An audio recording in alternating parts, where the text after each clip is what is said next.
우리가 수요일날 계속해서 주기도문에 대해서 살펴보고 있습니다. 오늘은 6번째 시간으로 용서라는 제목을 가지고 함께 살펴보도록 하겠습니다.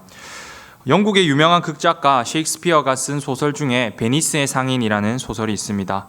이 소설에서는 주인공인 안토니오와 그의 친구 포셔, 그리고 유대인 고리 대금업자인 샤일록이라는 3명의 인물이 등장해서 이야기가 주로 전개되어 갑니다.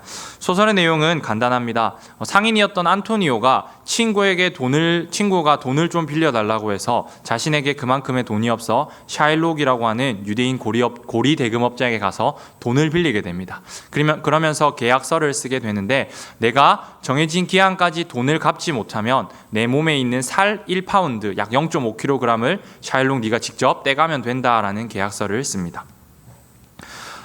안토니오는 상인이었는데 상행을 하던 자신의 배가 상행을 떠났지만 약속된 기한까지 되돌아오지 못했고, 그리고 결국 약속한 기한이 되어서 샤일록이 계약서를 들고 안토니오와 함께 재판장을 찾아가 이러한 계약서가 있으니 계약대로 이행하겠습니다 라고 합니다. 그 계약은 안토니오의 살을 떼간다는 계약이었던 것이죠. 계약서에 아무 문제가 없었기 때문에 재판장은 그렇게 하라고 했고, 샤일록이 칼을 들어 안토니오를 찔러 살을 떼려고 하는 순간 재판장으로 변장한 안토니오의 친구 포셔라는 인물이 계약서에는 살 1파운드를 떼가기로 했지만 그 계약서 중에는 피는 한 방울도 흘려도 된다는 조항이 없으니 네가 피를 흘리지 말고 살을 떼가야 된다라는 이야기를 합니다. 그래서 실제로 살을 떼가는데 피를 흘리지 않을 수가 없기 때문에 결국 샤일록이 그 계약서의 조건대로 이행하지 못했다라는 내용이 바로 베니스의 상인이라는 소설입니다. 이 소설을 집필했던 셰익스피어가 살았던 시대는 상업이 강성했던 시대였습니다. 그리고 셰익스피어는 영국 사람이었는데 영국의 국교가 기독교였기 때문에 유대인과는 사이가 조금 안 좋았고, 또한 유대인들이 많은 부를 축적하고 있었기 때문에 유대인과 기독교인들의 갈등이 심할 수밖에 없었습니다. 이러한 시대적 상황 속에서 셰익스피어는 유대인을 비판하기 위해 이 소설을 집필했고, 그렇게 해서 집필된 소설이 베니스의 상인이고 오늘날까지도 셰익스피어의 대표작 중에 하나로 남아 있습니다. 우리가 잘 아는 말 중에 또 눈에는 눈, 이에는 이라는 말이 있습니다. 모두 어떤 뜻인지 잘 알고 계시죠? 제가 그러면 한번 질문을 해보겠습니다. 이 말은 복수를 하라는 말일까요? 아니면 복수를 하지 말라는 말일까요? 많은 사람들이 이 문장을 생각할 때 복수를 반드시 해라라고 이해하는 경우가 많습니다. 그런데 이 눈에는 눈, 이에는 이라는 이 말은 옛날 우리 구약시대에 있었던 바벨론이라는 나라에서 만든 법입니다. 이 법이 만들어진 이유는 복수를 할 때 내가 어떤 피해를 받아서 그 피해를 갚아주려고 할 때 정확히 내가 받은 만큼만 갚아주라는 의도로 만들어진 법입니다. 내가 눈에 피해를 입었다면 상대방의 눈에 똑같이 그만큼만 피해를 줘야 하고, 이에 피해를 입었다면 정확히 이에만 피해를 주라는 그런 의미였습니다. 우리가 살아가다 보면 억울한 일을 당하거나 고의적인 피해를 당할 때가 종종 있습니다. 그러면 그럴 때 우리가 참 연약한 인간이기 때문에 의도하지 않게 복수의 감정이 생기게 되고, 내가 어떻게 하면 이것을 갚아줄 수 있을까 생각하곤 합니다. 요즘은 법이 있기 때문에 법에 따라서 복수를 하고 심판을 하곤 하지만, 법이 없던 시절에는 정확한 어떠한 기준이 아니라 그 복수를 하는 사람의 감정에 따라서 복수가 일어나는 경우가 굉장히 많았습니다. 그러다 보니 복수의 정도가 자신이 당한 것 피해보다 훨씬 많은 경우가 대부분이었고, 그러다 보니 복수가 복수를 부르는 경우가 계속해서 이어졌습니다. 이런 현상을 막기 위해서 바벨론이라는 나라에서는 눈에는 눈, 이에는 이라는 법을 만들었습니다. 마치 0.5kg의 살만을 떼가기로 했다면 다른 피해는 입히지 말고 정확히 그 살만을 떼어가야 한다는 베니스의 상인이라는 소설에 나온 재판처럼 정확한 기준을 가지고 복수를 하기를 요구했던 것이죠. 그런데 오늘 우리가 살펴볼 말씀에서는 복수를 할 때가 아니라 용서를 할 때 그렇게 하라고 이야기하고 있습니다. 주기도문에서는 이렇게 말씀하고 있습니다. 우리가 우리에게 잘못한 사람을 용서하여 준 것 같이 우리 죄를 용서하여 주시고. 오늘 본문은 주기도문을 보충해주는 말씀입니다. 우리가 사람의 잘못을 용서하면 하나님께서도 우리의 잘못을 용서해 주실 것이고, 반대로 우리가 사람의 잘못을 용서하지 않으면 하나님께서도 용서하지 않을 것이다 라고 이야기하고 있습니다. 사실 이 문장을 문자 그대로 해석한다면 너무나 어렵고 참으로는 굉장히 두려운 말씀입니다. 먼저 우리가 우리에게 잘못한 사람을 용서해야 합니다. 그런데 우리는 용서를 쉽게 하지 못합니다. 그리고 우리가 할 수 있는 용서는 정말로 작은 부분입니다. 우리가 하나님께로부터 용서받아야 하는 죄는 너무나도 큰 죄입니다. 우리의 죄는 천국에 들어갈 수 없는 죄인데 우리가 다른 사람들을 향해 할 수 있는 용서는 굉장히 작은 잘못일 뿐입니다. 그래서 이 말씀대로 하나님께서 우리에게 행하신다고 하면 우리 중 그 누구도 죄를 용서받고 천국에 들어가는 것이 불가능할 것입니다. 사랑하는 성도 여러분, 우리들은 얼마나 주변 사람들을 많이 용서하고 있나요? 정말 우리가 하나님께 죄를 용서받은 그만큼 다른 사람들을 용서해주고 있나요? 저에게 이 질문을 했을 때 저는 참 부끄럽습니다. 만약 하나님께서 정말 이 말씀에 근거해서 저를 용서해 주신다면 저는 정말 용서받을 것이 하나도 없는 그런 존재인 것 같습니다. 하지만 참 감사하게도 오늘 이 말씀은, 그리고 주기도문의 이 문장은 문자 그대로의 의미보다는 훨씬 깊은 의미를 가지고 있습니다. 오늘 이 시간 이 문장의 의미에 대해서 함께 살펴보도록 하겠습니다. 먼저 우리가 생각해 볼 것은 여기에서 말하는 잘못 혹은 죄라는 단어가 정확히 어떤 뜻을 가지고 있냐입니다. 죄는 빚이라는 의미를 가지고 있습니다. 빚이라는 의미를 가지고 있습니다. 주기도문의 원형이 되는 마태복음 6장 12절에서 죄라는 단어의 원어의 의미는 빚입니다. 따라서 죄라는 단어를 빚으로 바꿔서 생각해 본다면 이 문장을 우리가 좀 더 이해하기 쉽습니다. 우리가 우리에게 빚진 자들을 탕감해 준 것 같이 우리의 빚을 탕감하여 주소서. 죄는, 우리가 이 죄를 생각할 때 죄는 참 무겁습니다. 우리가 진 죄는 용서받기가 참으로 어려운 그런 죄라서 우리가 다른 사람의 죄를 아무리 잘 용서해 준다 할지라도 나의 죄가 하나님께 용서받을 수 있을까라는 의문이 들 수 있습니다. 하지만 빚을 갚는다는 사실로 생각해 본다면 우리가 다른 사람의 빚을 탕감한 정만 있다면, 탕감해 주기만 하였다면 하나님께서도 우리가 하나님께 진 빚을 탕감해 주시겠다라는 것이 바로 오늘 우리가 읽은 본문 말씀의 내용입니다. 우리는 죄인입니다. 오늘 말씀에 따르면 우리는 빚진 자, 빚쟁이라고 할 수 있습니다. 우리는 하나님께 빚을 진 사람들입니다. 그리고 그 빚은 계속해서 늘어갑니다. 왜냐하면 우리가 하나님의 사랑을 통해 하나님의 자녀가 된 그 순간부터 우리는 하나님의 말씀에 순종하며 살아가야 할 의무가 생겼습니다. 하지만 우리가 그 의무를 성실하게 행하지 못하고 있죠. 그렇기 때문에 우리가 하나님께 진 빚이 점점 늘어나는 것입니다. 마치 학생이라면 당연히 학교에 가야 되는데 학교를 가지 않는다면 그것이 잘못이 되는 것처럼 우리도 하나님의 자녀답게 살아가지 못하기 때문에 그것이 잘못이 되고 빚이 된다는 것이죠. 우리가 빚을 가지고 있다면 그 빚을 다 갚기 전까지는 빚을 갚아야 하는 사람에게는 자유로울 수 없습니다. 빚진 자는 결코 자유로울 수가 없다는 것이죠. 우리가 1,000만 원의 빚이 있다고 생각을 해봅시다. 그런데 우리가 999만 원의 빚을 갚았습니다. 그렇다면 우리가 이제 자유로울까요? 아니죠. 마지막 1만 원, 만 원의 빚까지 다 갚은 뒤에야 우리는 빚으로부터 자유로워질 수 있는 것입니다. 오늘날에는 빚 때문에 생명을 잃는 경우는 없습니다.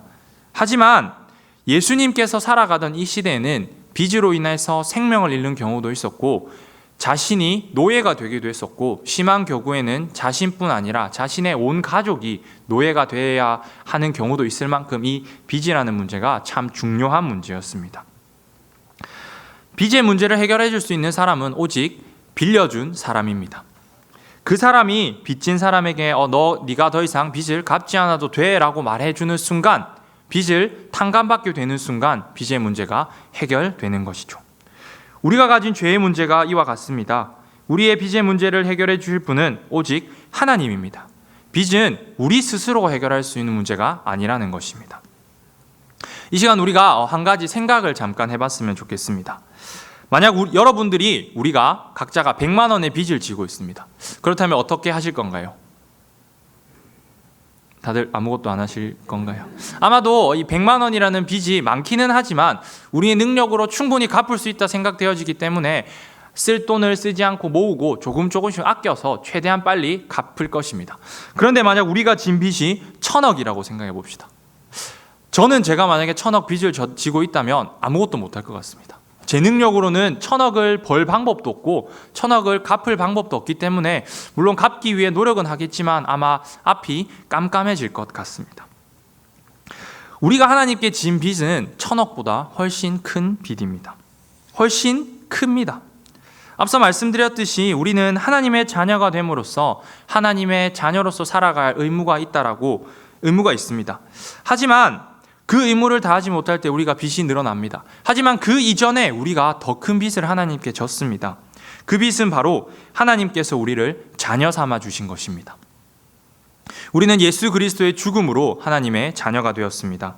하나님께서 하나밖에 없는 아들이신 독생자 예수님을 이 땅에 보내주시고 그 예수님께서 우리 죄를 위하여 십자가에 달려 돌아가시고 부활하사 지금도 하나님 우편에 우리를 위해 간구하고 계신 그것 때문에 우리는 하나님께 절대 갚을 수 없는 빚을 지게 된 것입니다. 사랑하는 성도 여러분, 우리가 진 이 빚은 우리의 힘으로는 갚을 수 없습니다. 우리가 이 땅에서 어떠한 행동을 하고 어떠한 노력을 하고 그 어떠한 것을 하나님께 드린다 할지라도 이 빚을 갚기에는 부족합니다. 이 빚은 오직 하나님께서 탕감해 주실 때에 해결될 수 있는 문제입니다. 참으로 놀랍고 감사한 사실은 하나님께서 우리가 진 이 빚을 탕감해 주셨다는 것입니다. 우리는 하나님께로부터 구원을 받았기 때문에 우리가 어떠한 행동을 해야 할 필요가 없습니다. 이것은 반대로 말하면 우리가 하는 어떠한 행동도 우리의 구원과는 상관없다는 것입니다. 우리가 잘 알고 있듯이 구원은 오직 하나님의 선택으로 이루어지는 것이고 우리가 하나님을 믿음으로 이루어지는 것입니다. 구원의 근거는 오직 믿음입니다. 그런데 오늘 말씀을 읽어본다면 조금 의문이 듭니다. 오늘 말씀을 읽었을 때 우리는 믿음으로 구원을 받는데 하나님께서는 우리가 용서하지 않으면 우리의 죄를 용서하지 않으신다라고 말씀하고 계십니다. 이 용서가 마치 우리가 다른 사람을 먼저 용서했을 때 하나님께서 우리를 용서해 주는 마치 선과 후가 있는 것처럼 느껴집니다. 그런데 사실 이것은 그런 선과 후의 문제가 아닙니다. 우리의 용서는 바로 우리가 죄 사함 받을 수 있는 근거이기 때문에 이렇게 말씀하고 계신 것입니다. 우리 인간의 유일한 소망은 오직 우리의 죄를 용서받는 것입니다. 우리가 우리의 죄를 용서받지 못한다면 우리는 결코 소망이 없는 존재들입니다. 우리가 죄를 용서받을 때에 그때에 하나님의 나라에 들어갈 수 있습니다. 그런데 우리가 죄를 용서받기 위해서는 근거가 필요합니다. 왜냐하면 하나님께서는 물론 아무 조건 없이 우리의 죄를 용서해 주실 수 있는 능력이 있으신 분이시지만 공의의 하나님이시기 때문에 반드시 근거를 가지고 우리의 죄를 용서해 주셔야만 하나님의 의가 손상되지 않는 것입니다. 제가 어릴 적 광복절 특사라는 영화를 본 적이 있습니다. 혹시 보셨나요? 한 20년쯤 된 영화 같은데 제가 이 영화를 봤습니다. 이 영화를 보면 감옥에 수감된 죄수가 탈옥을 합니다. 탈옥을 했는데 그날 나가서 이제 신문을 보다가 며칠 뒤 광복절에 특사 자격으로 자신이 풀려날 것이라는 것을 알게 됩니다. 그래서 지금 자신은 탈옥수인데 며칠 뒤면은 감옥에 며칠만 기다렸다면 그냥 자유롭게 합법적으로 풀려날 수 있었기 때문에 탈옥수가 되지 않기 위해서 우여곡절을 겪어서 다시 감옥 안으로 들어가는 그런 내용의 영화였습니다. 법적으로 죄를 지은 사람이 용서받을 때는 반드시 그 근거가 있어야 합니다. 개인과 개인의 관계에서 우리가 잘못을 용서해 줄 때는 그냥 용서해 줄 수 있습니다. 이유 없이. 감정적으로 용서가 충분히 가능한 일입니다. 하지만 수감 기간이 다 지나지 않은 죄수를 석방해 주기 위해서는 반드시 특사라든지 혹은 다른 이유가 있어야지 그 죄수를 풀어줄 수 있는 것처럼 법적으로 심판을 받은 사람에게 그 죄를 용서할 수 있는 방법은 반드시 근거가 있어야 한다는 것입니다. 앞서 말씀드렸듯이 정당한 근거가 없이 하나님께서 우리의 죄를 용서해 주신다면 그것은 하나님의 의를 손상시키는 것입니다. 그렇기 때문에 하나님께서 우리에게 우리의 죄를 용서해 주실 때 근거가 필요하신 것이었습니다. 그리고 그 근거는 바로 예수 그리스도의 보혈입니다. 예수님께서 십자가에서 우리의 모든 죄값을 지불하셨고 이를 통해 우리는 죄의 짐을 벗어버릴 수 있게 된 것입니다. 그래서 우리는 더 이상 죄에 대한 대가를 지불할 필요도 없고 이렇게 진 빚에 대해서 하나님께서는 그 어떠한 것도 요구하지 않으십니다. 그런데 우리가 종종 잘못 생각하는 것이 우리가 죄로부터 자유로워졌기 때문에 앞으로도 죄로부터 자유로울 것이다 라는 생각입니다. 우리가 더 이상 죄에 대해서 걱정은 하지 않고 마음대로 살아가도 된다라고 하는 그런 생각을 가진 사람들이 종종 있습니다. 하지만 여전히 우리는 죄를 경계해야 하는 것이 맞고 죄를 범하지 않도록 주의하며 살아가야 합니다. 그런데 이것이 인간과 인간 관계로 들어왔을 때 우리가 죄는 하나님께 짓고 다른 사람에게 짓기도 하지만 반대로 다른 사람이 우리에게 잘못을 범하기도 합니다. 우리만 빚을 지는 것이 아니라 다른 사람들도 우리에게 빚을 지는 경우가 생긴다는 것이죠. 중요한 것은 오늘 말씀에서 하시는 의미는 우리가 이러한 경우에 어떻게 해야 하는가를 이야기하고 있습니다. 오늘 본문 말씀 우리가 다시 한번 같이 읽어보도록 하겠습니다. 너희가 사람의 잘못을 용서하면 너희 하늘 아버지께서도 너희 잘못을 용서하시려니와 너희가 사람의 잘못을 용서하지 아니하면 너희 아버지께서도 너희 잘못을 용서하지 아니하시리라. 아멘. 우리가 우리에게 잘못한 사람의 그 잘못을 용서해 줄 때에 그리스도의 보혈, 그 증거를 우리가 보여줄 수 있는 것입니다. 상식적으로 생각할 때 내가 1,000억의 빚을 탕감받았다면 나에게 100만 원 정도 빚진 사람의 빚은 충분히 탕감해 줄 수 있지 않겠습니까? 우리가 탕감받은 빚, 우리가 용서받은 그 죄는 1,000억, 이것과는 비교할 수도 없이 큰 것입니다. 저와 여러분이 하나님께 빚진 것은 1,000억과도 비교할 수 없이 큰 것이었습니다. 하지만 하나님께서는 아무런 조건 없이 다 탕감해 주셨고 모두 용서해 주셨습니다. 그렇기 때문에 우리도 우리에게 빚진 사람, 우리에게 잘못을 범한 사람을 당연히 용서할 수 있어야 합니다. 마태복음 18장 21절에서 베드로가 예수님께 이렇게 질문합니다. 그때에 베드로가 나와 이르되 주여, 형제가 내게 죄를 범하면 몇 번이나 용서하여 주리이까? 7번까지 하오리이까? 아멘. 그리고 예수님께서는 이 질문에 이렇게 대답하십니다. 22절 말씀입니다. 예수께서 이르시되 내게 이르노니 7번뿐 아니라 7번을 70번까지라도 할지니라. 아멘. 예수님의 이 대답은 단순히 숫자적으로 7 곱하기 70을 해서 490번만 용서해 줘라라는 의미가 아니라는 것을 우리 모두가 잘 알고 있습니다. 이 말씀은 우리가 끊임없이 계속해서 다른 사람을 용서해라는 의미입니다. 그리고 이 뒤에 예수님께서는 용서에 대해서 또 하나의 가르침을 주십니다. 마태복음 18장 23절에서부터 1만 달란트 빚을 탕감받은 사람이 100데나리온 자신에게 빚진 이웃을 처벌한 그런 이야기를 제자들에게 말씀해 주십니다. 우리가 너무나도 잘 알고 있는 이야기이기 때문에 따로 설명은 하지 않겠습니다. 그리고 이 이야기의 마지막에서 결론이 1만 달란트 빚진 사람이 100데나리온 빚진 사람을 용서해 주지 않아 1만 달란트 빚의 주인이 이 사람을 불러와 처벌하게 되는 것으로 이 이야기가 끝이 나게 되죠. 그리고 18장 32절과 33절에서 예수님께서 덧붙여 이런 가르침을 주십니다. 이에 주인이 그를 불러다 말하되 악한 종아, 내가 빌기에 내 빚을 전부 탕감하여 주었거늘 내가 너를 불쌍히 여김과 같이 너도 내 동료를 불쌍히 여김이 마땅하지 아니하냐 하고. 아멘. 우리가 우리의 이웃을 용서하지 못하는 것은 먼저 우리가 진정으로 용서받았다는 것을 온전히 깨닫지 못하기 때문이라고 예수님께서 말씀하고 계신 것입니다.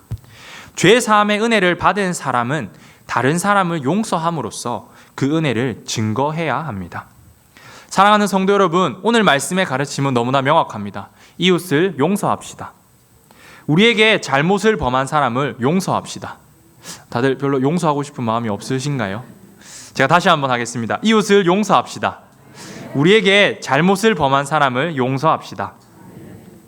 물론 이것이 우리의 구원의 여부와는 상관없다라고 생각할 수도 있습니다.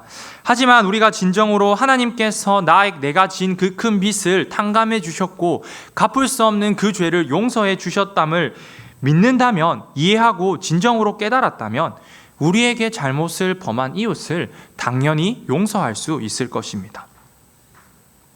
우리가 우리에게 잘못을 범한 사람을 용서하지 못한다면 그것은 더 나아가 우리가 하나님의 영광을 드러내지 못하고 오히려 하나님의 영광을 가리는 일이 될 것입니다. 그리스도인은 세상에서 그리스도를 모르는 사람들, 믿지 않는 사람들과 동일하게 행동해서는 안 됩니다.